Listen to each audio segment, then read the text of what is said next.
Is he safe? Well, it's for his own good.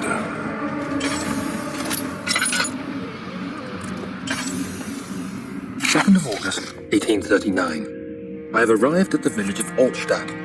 It's a haven in the midst of a vast forest at the last stop before my final destination, Castle Brennenburg. It's late in the evening, and the outrider, who has been with the coach since Bremen, advised me to wait until morning before I venture further. I've arranged for a bed at Der Müller, the village's only inn, and am now waiting for the sun to rise. I try to sleep, but as I close my eyes, I see the men who fell victim in London. My fear and shame forces me to witness the same scenes over and over. They are dead because of me.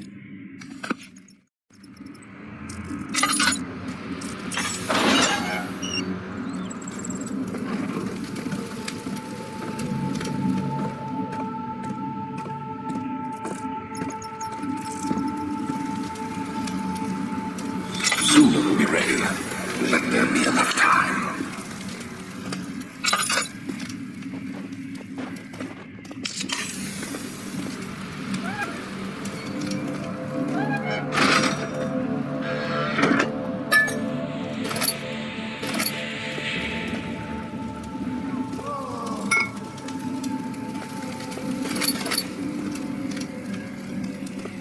He escaped. Where is he now?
3rd of August, 1839. I feel like I have fled the world and all its worries. Brennenburg is a majestic creation perched upon a forest-clad hill with towers reaching well above even the highest pine trees. Following the winding road leading to the gates gives the impression of discovering something forgotten, as if journeying with Marco Polo to the hidden Xanadu. Alexander, the Baron, is a peculiar but gracious man. He seems well versed in worldly matters, and is not at all as eccentric as I assumed. My room is exquisite, and I'm confident that no hotel for miles could even hope to match it. As the sun sets on Brennenburg, its fairy tale varnish turns to an eerie gloom. Alexander's strange servants are never far away. They are a quiet lot, and their behavior could only be described as skulking. Alexander seems pleased by my presence. As he puts it, it seems like I got here just in time.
August 1839. The nightmares woke me in the early morning, and for a moment I forgot where I was.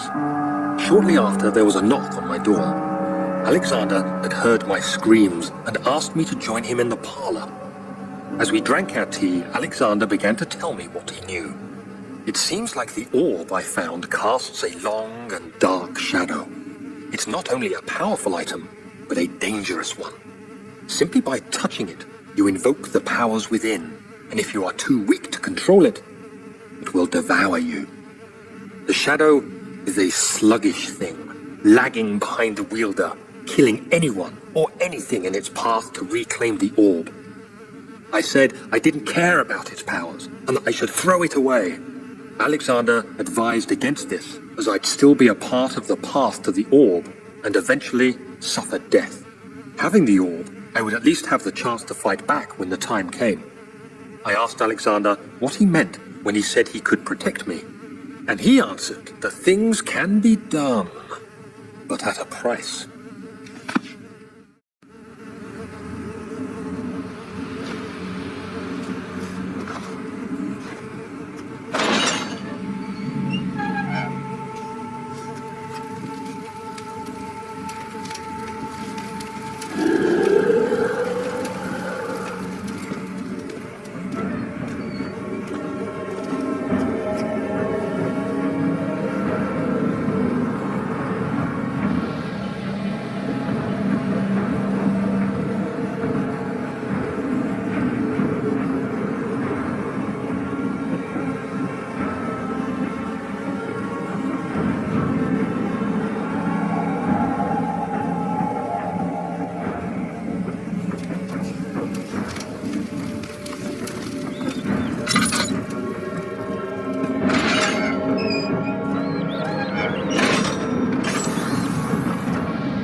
deserve this. I mean, it can't be.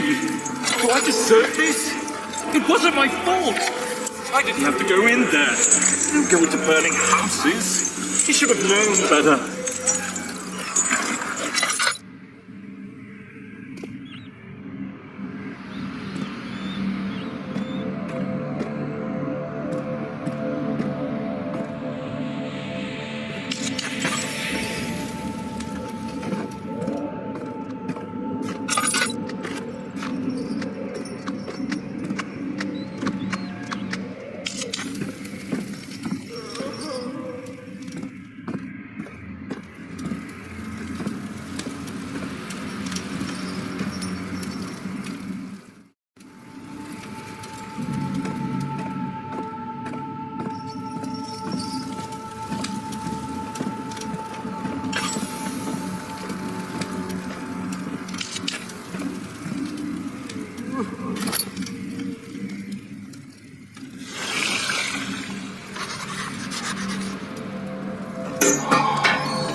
So you use the drain sewers as a means of transport? Yes, they were built to divert water from an underground spring and are quite spacious. It seemed only natural to incorporate it into the overall structure. But we weren't using it. Not today. The flow is seasonal, and when the spring runs dry, the damp tunnels produce a rather poisonous type of fungi. There is an antidote, of course, but we won't be bothering with it today. Come, this way instead. We're almost there.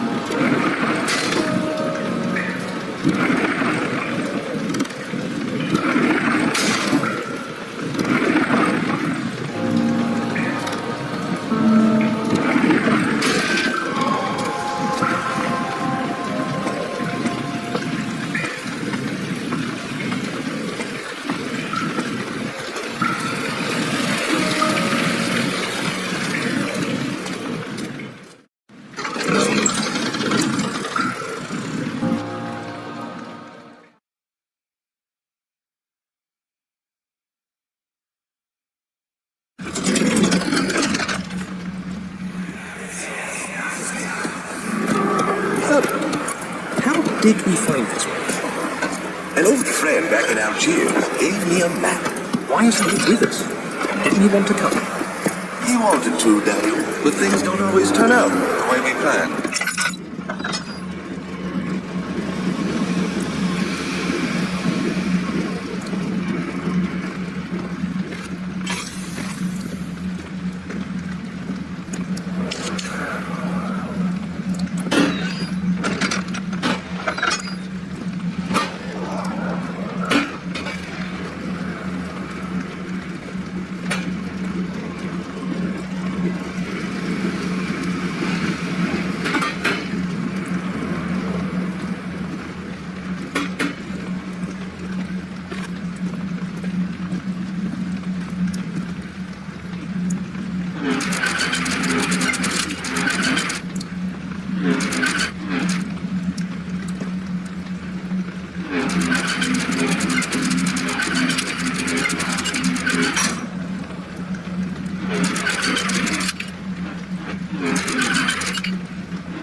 Do you see, Daniel?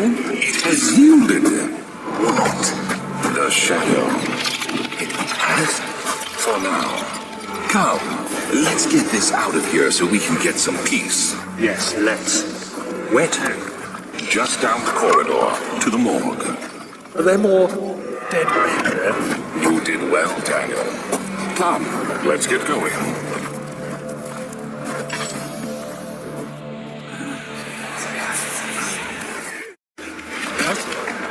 What happened? Why are all these dead? Where am I? What's happening? Help! Anybody! Help!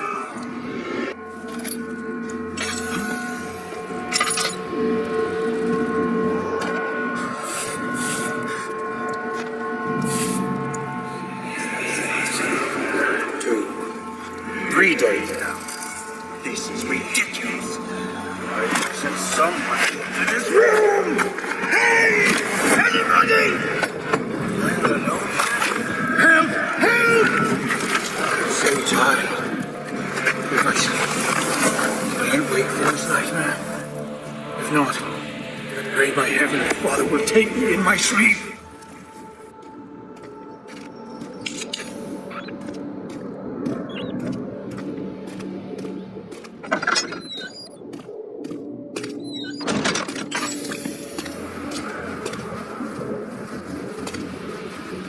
I hear you breathing, Daniel.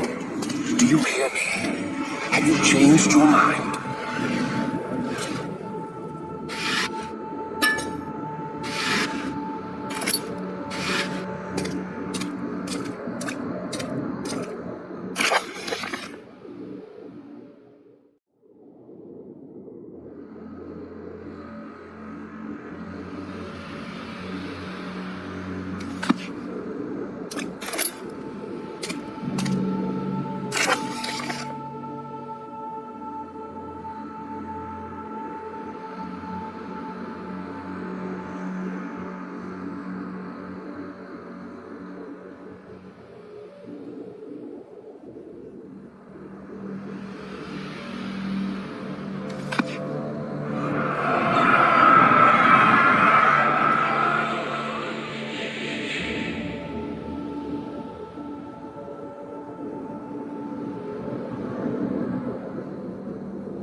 You're conserving water from the spring.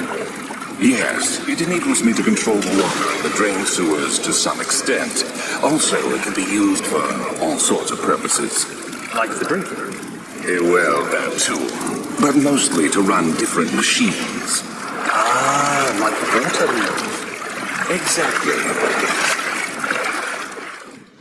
Find her!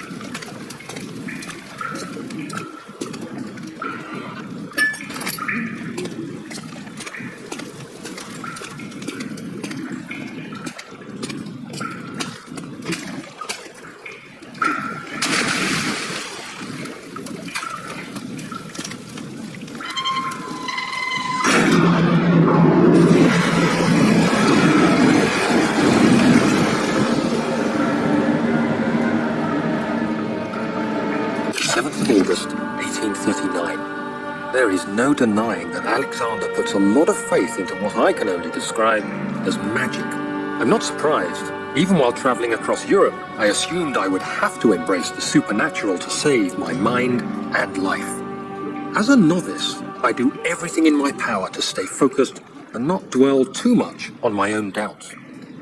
Alexander woke me up early and told me it was time we got started on our work. He was obviously excited to get going, and we headed downstairs to the old dungeon, where he preferred to attempt his rituals. It turns out that Alexander is a true Renaissance man, paralleled only by Da Vinci, I'm sure. He showed me several rooms fitted for specific research, such as anatomy studies, alchemy, and botany. The crown of Brennenburg must be the inner sanctum, a most hallowed ground, where we shall attempt to permanently banish the orb's shadow.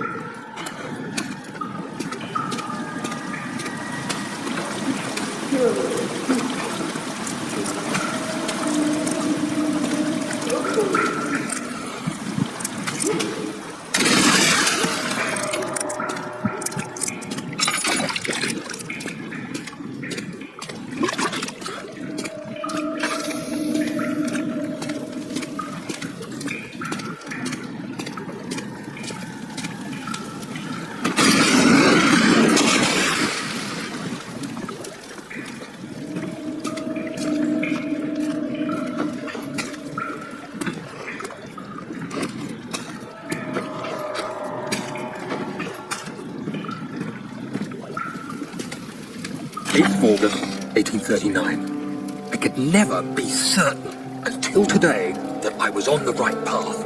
Using my orb, Alexander managed to channel its power unto us. The inner sanctum flared with blue, fiery light, and I could feel the same things I felt in the dark chamber in Algeria. It was like standing in a mad whirlpool of impressions. It was terrifying. But Alexander kept calm and wielded strange tools of science in order to tame the storm. Suddenly, the blue light was stained by strains of red, and the walls burst with pulsating tissue resonating with the scene. Alexander quickly covered the orb in some cloth, and the unspeakable thing vanished. Apparently, the orb's shadow is closer than Alexander thought. He said I should prepare for a warding ritual tomorrow. I'm not sure what he expects, but I have a bad feeling about this.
1839. It is still early, and Alexander is busy preparing for the ritual later today. Seeing him this worked up makes me question why. What does he stand to gain? I realize he is curious about it all, but surely there must be more. Is he so foolish he will attempt to tame the power of the orb? I must admit that yesterday, when Alexander flooded the inner sanctum with blue light, I realized we had but graced the orb's true potential. This might turn out to be more than escaping a creeping shadow. It might be the beginning of something truly extraordinary.